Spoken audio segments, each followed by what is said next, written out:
Welcome back. Today we are doing something a little different. We are doing Am I the A-Hole Pilates edition. I will be reading posts from Reddit. Now, if we haven't connected here before, my name's Melanie. I'm a Pilates instructor based in New York, and I teach online. So you can check out my reformer and mat workouts. Please, before you get started, hit the subscribe button. All right, first up, am I the a-hole for not wanting a dog in Pilates? I just started Pilates at a local studio 6 weeks ago, mostly to help with my crappy back. I took a couple of individual classes to learn the machine, moves, etc., and then decided it was worthwhile enough to get a membership. Good for you. I go now about once a week at various times that fit my work from home schedule. There's another member who brings her dog into class. I'm a dog person and honestly wouldn't have much of an issue if the dog was leashed or otherwise kept to her side. But the dog is brought into the studio unleashed and starts making its rounds as the rest of us are setting up, sniffing us, etc. What if you're like terrified of dogs or allergic or something, right? I mean, like, it sounds cute to me, but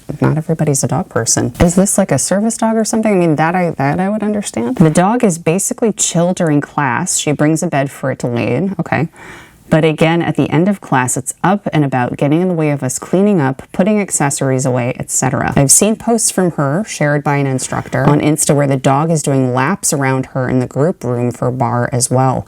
I'd honestly lose my shirt if I was trying to concentrate on a workout move and a dog is running around. I mean, that's understandable. Not everybody is like cool with dogs being around them. I feel like there's probably a class idea involved there, like bring your dog to Pilates or, you know, puppy Pilates or something, but that's not what everybody signed up for. If I wanted a dog to interrupt my workout, I'd work out for free at home with my dog. That's a really good point. I did not think about that. Am I the a-hole for not wanting to work out with a dog? Is there a polite way to ask the studio owner to nip this in the bud? Absolutely. Just write them an email, give them a call, say, hey, this is going on. I don't know what the situation is, but I'm not comfortable being around dogs. I feel it's disruptive to the class flow. That's such a reasonable request. Or ask what this other lady's schedule typically is so I can avoid attending classes she'll be in.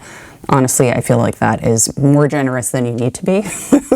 I feel like asking the studio not to involve dogs unless it's specifically like some kind of dog-centric class is very reasonable. These classes aren't cheap, and I feel like part of what I'm paying for is boutique fitness where I can fully unplug and be present. I have worked in studios for several years now, and I honestly can't ever recall a time that somebody brought their dog into the studio. That sounds super, super unusual. If you're an instructor or you take classes in person, I'd love to know if you've seen this happen or how this has been handled. P.S. I realize it's not always clear what's an P.S. I realize it's not always clear what's in an emotional support animal or whatever, but given the behavior of this dog and her chatting about getting this mom dog, quote, away from her puppies, I'm not inclined to believe that this is the case.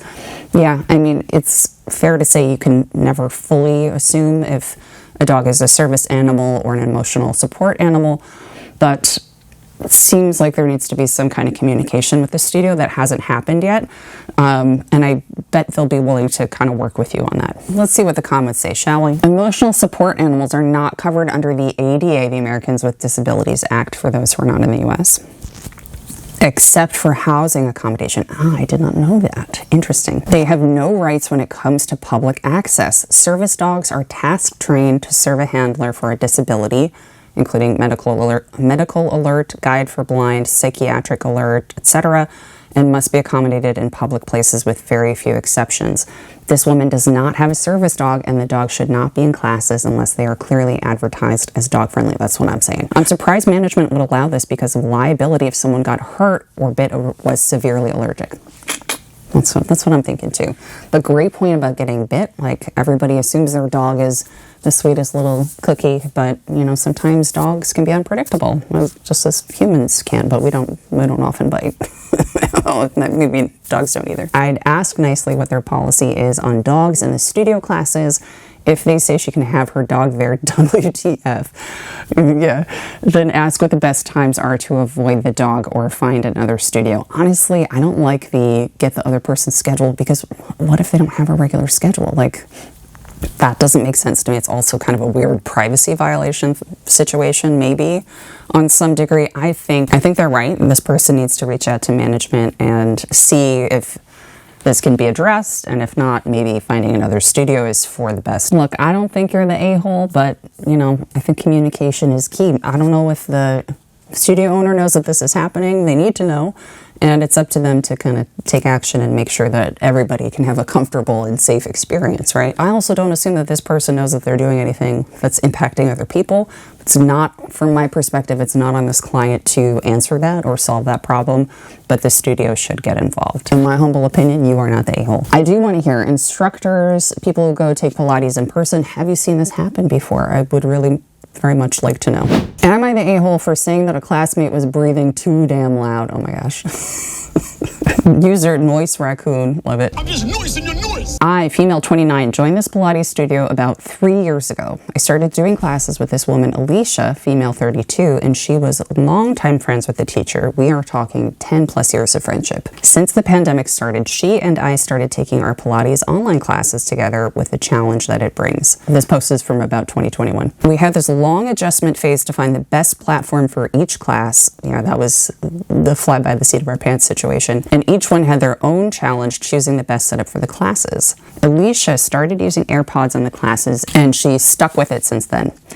I tried to use headphones a while ago during class because it could be better for me. While in class, Alicia complained that it was super echoey and she couldn't hear, and that I can hear your hair rubbing in the mic and I can't hear our teacher, and many other stuff about my audio setup. When she did that, I simply removed the headphones, tried other devices, or even changed rooms or muted myself to not disturb the class for her. I mean, yeah, why does anybody have the microphone on? We're all breathing heavily, maybe swearing at the teacher. I don't understand why you can't unmute yourself to say something if you need help or have a question or something. I also made schedule changes, sometimes with work-related events, and opted for devices that weren't optimal for me to make sure that the class was good. To make sure that the class was good for both and easier for the teacher. To me, this is no big deal. Yeah, you're a real one. That's pretty baseline group fitness manners, right? Especially for online. Mind you that this is a Pilates class. Breathing is super important to correctly do the movements. True. Alicia using AirPods and breathing hard so close to the mic is pretty audible. Yep. Most of the times her breathing was louder than the teacher explaining/counting the reps. That and her constant questioning, even in older and well-known movements, opens few windows for me to talk/ask questions. And I honestly don't know if she was aware of how loud it was. And that is what might make me the a-hole. Yeah, that's a tricky line to walk, right? Because as an instructor, you want people to speak up and ask questions. I don't think it's out of line that she asked questions about things she was unsure about.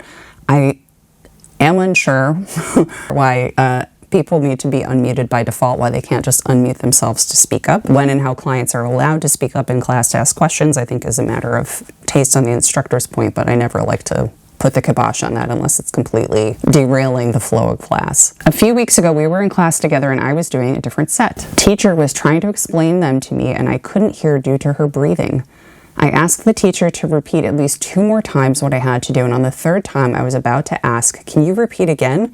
I cannot hear because Alicia is breathing too damn loud." Oh. Since then, our teachers started to separate us into 2 different platforms like Zoom and video call and WhatsApp, and I realized that she basically blocked me on WhatsApp and on Instagram. We weren't exactly friends, but friendly acquaintances. I didn't think she would take this so hard due to all history of adjustments between us. I seriously and honestly thought it was just part of the routine and open channel we had in this regard. So, am I the a-hole? I didn't mean to cause all this and I will promptly apologize if I'm in the wrong here. I'm leaving out some background info on her to not cloud the judgment on this particular situation. Well, you know, you definitely came in with a little bit of spicy energy when you responded to that. Again, I feel like this is a situation where you and Alicia should not be solving this problem together. Part of the instructor's gig in an online virtual Zoom kind of workout situation is managing the room, right? In addition to managing the class, both performing and correcting as needed. Part of that is monitoring who's unmuted, who's maybe having a hard time on video, if somebody needs some help raising their hand. I think what the teacher could do is maybe choose to mute Alicia when she's just breathing. That said, you could see this in a less spicy way. I think the content of what you're saying is 100% accurate. You could have said it with a little more decorum, in my humble opinion. You could have said, like, hey, for whoever is breathing loudly, would you mind just muting? Or ask the teacher, like, hey, I can't understand you. I'm not getting it. Could you mute whoever is making the background noise? That is like a very low-key way to address the problem that does not make the conflict about your communication directly with Alicia. Let's see what the comments have to say. Not the a-hole. If they're breathing too loud and disrupting class, then it's a problem. But is this an online course? Why do the participants need to have an active mic on the whole time or at all? Thank you. Your classmates should mute themselves when they don't intend on talking. That's what I don't understand. Why do they have to have an active mic? OP responds, I had a chat with our teacher to actually gather her perspective on the issue and to check if this new setup was being too complicated for her as well. One of the things she told me is that she should have asked us all to mute and unmute only when we had questions. Good learning from the situation, right? I'm usually quiet, but Alicia asks for instructions before the teacher finishes the demonstration. It can be a little rough. But, you'd rather, as an instructor, you'd rather they ask than not most of the time. Thinking in retrospect, I totally agree on the closed mic best practice. Yeah, but you know what? I also think back to the point where this was the early days of the pandemic and we were all figuring out how to function entirely online. So I hope that everybody was able to give each other some grace following this and understand that we were all figuring it out and, flying by the seat of our pants and figuring out when and how to mute our microphones. That is all very normal for us, but it wasn't for a lot of people for a long time, especially those who didn't work in front of computers. So I don't think you were the a-hole. I think you could have had a little bit more finesse in the way that you address this, but it is a reasonable request. I think everybody was hopefully trying to do their best. I don't think Alicia was trying to be a jerk to you in this situation, but hopefully everything got sorted out after you spoke to the instructor. Am I the a-hole for saying my girlfriend's workouts aren't hard? I think I know where this is going and I have judgments already, but I'm going to try to keep an open mind. My girlfriend does not like to exercise.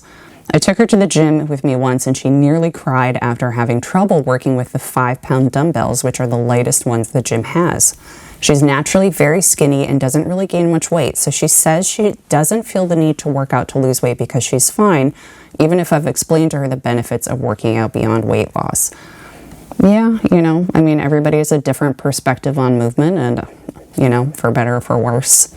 For a lot of people, it's just about how they look and not about strength or longevity or the joy of moving when you can kind of discover it, but that's the situation, right? Last month, her girlfriends chipped in for her birthday and got her a membership to a place in our city that does different online classes like HIIT, Pilates, and yoga. She did one class to say thanks to her friends, and now she does those classes every single day. Amazing.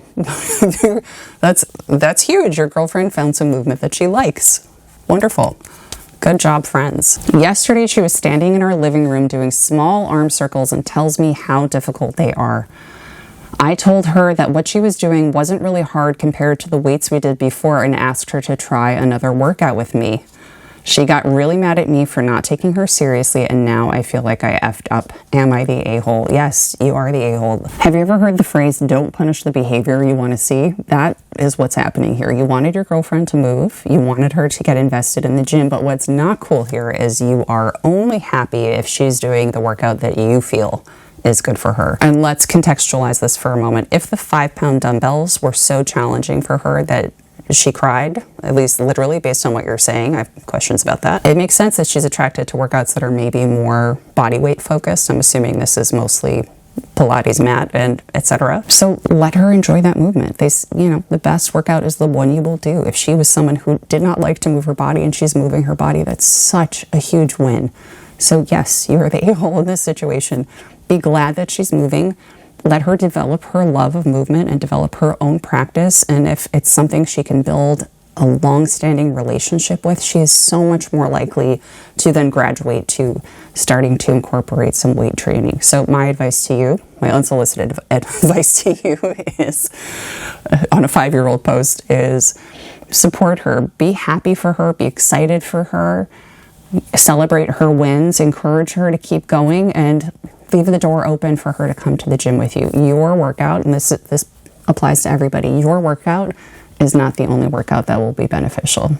We all need to move our bodies and we need to do it in ways that challenge us, yes, but help us feel good and help us feel like we want to move. So Go forth with that wisdom. Please remember to subscribe. That is it for today. Come back next time. I will be reacting to rude Pilates instructor Reddit posts. I will see you soon. Check out my membership before you go. Subscribe, give this video a thumbs up. Bye-bye.